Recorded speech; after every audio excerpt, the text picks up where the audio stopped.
Hello everybody, NP English classes में आप सभी का स्वागत है। आज हम सब द ट्रू ब्यूटी के सेकंड स्टेंजा का एक्सप्लेनेशन करने वाले हैं। तो पहले मैं उस स्टेंजा को पढ़ देता हूँ।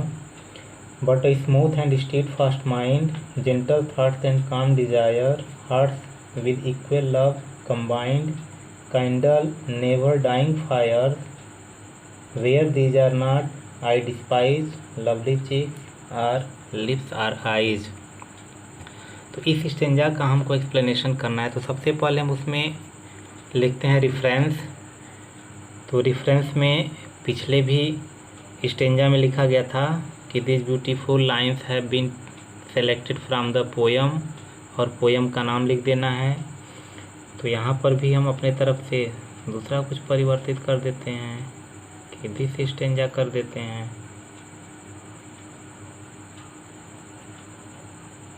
This stanza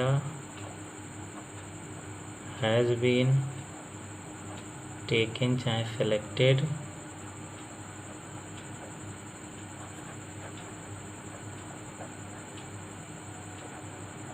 from the poem।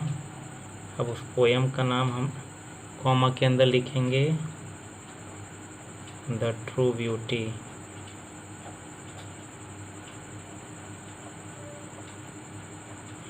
अब इसके जो पोएट का नाम है उसके बाद कंपोज्ड बाय करके हम लिख देंगे कंपोज्ड बाय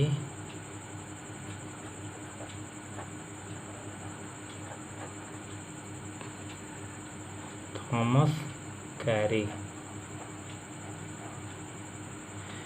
इसके पश्चात अब हम कॉन्टेक्स्ट लिखेंगे। अब कॉन्टेक्स्ट में लिखा जाता है कि इस स्टेंजा में किसके बारे में पोएट ने वर्णन किया हुआ है, उसके बारे में अब हम लिखते हैं। तो हम कर सकते हैं कि द पोएट डिस्क्राइब्स, यानी लेखक वर्णन करते हैं, चाहे कभी वर्णन करते हैं, अब किसके बारे में, तो अबाउट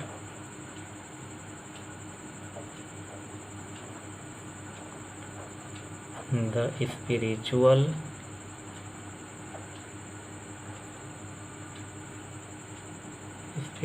beauty, यानी आध्यात्मिक सुंदरता के बारे में वर्णन करते हैं जो एवरलास्टिंग है।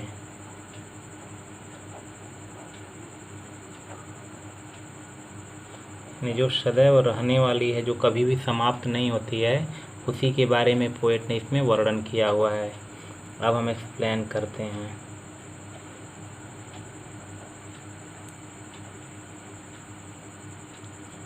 अब एक्सप्लेनेशन करते हैं।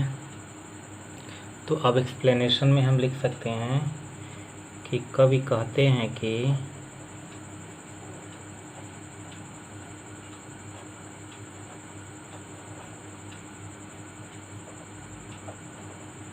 poet says that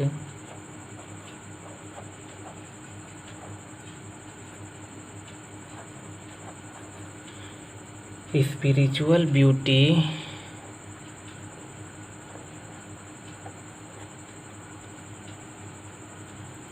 जो स्पिरिचुअल ब्यूटी स्पिरिचुअल तो इज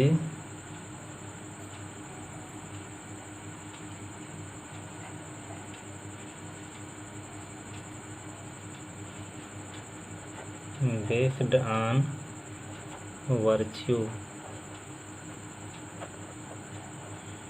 यानी जो आध्यात्मिक सौंदर्य है वह वर्च्यू यानी गुणवत्ताओं पर निर्भर करता है, आधारित होता है। इस प्रकार की जो सुंदरता है, तो this sort of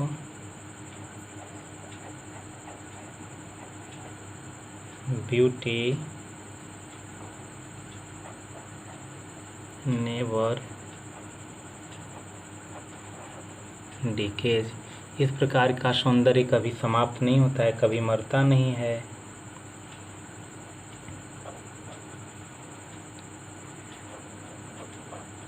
the course of true beauty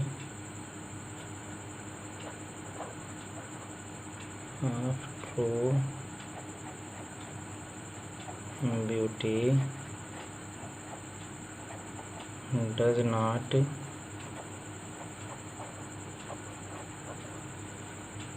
change with the passage of time।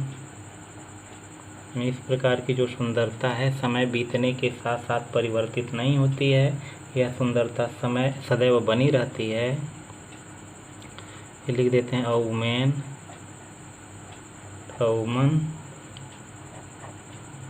With virtues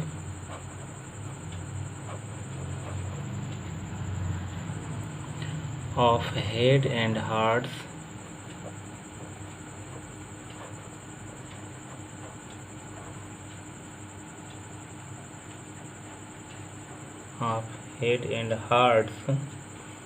will always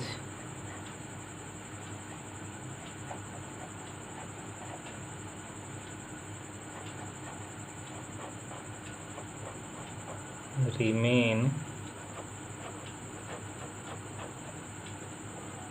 a source of inspiration। INSPIRATION। यानी इस प्रकार की जो गुणवत्ता वाली जो महिला होती है, इस प्रकार की हृदय वाली जो महिला होती है, कह रहा है कि उसकी जो गुणवत्ता है remain a source of inspiration, वो हमेशा एक तरह से प्रेरणा का स्रोत बना रहता है या स्रोत बना रहेगा। फिर लिख सकते हैं a woman without virtue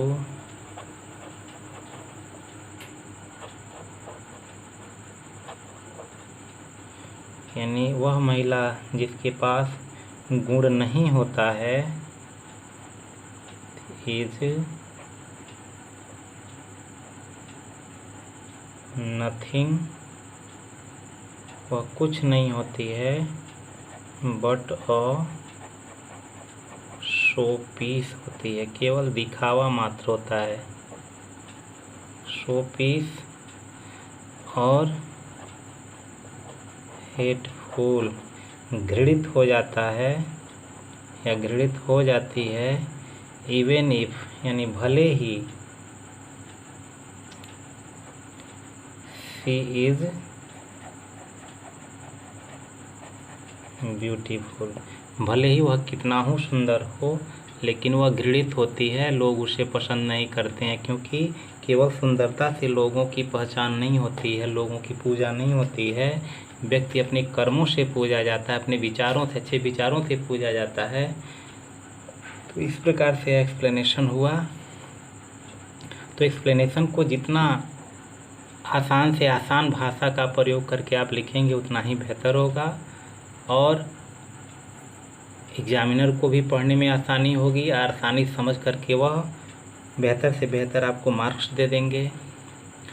okay, take care, see you again, good bye.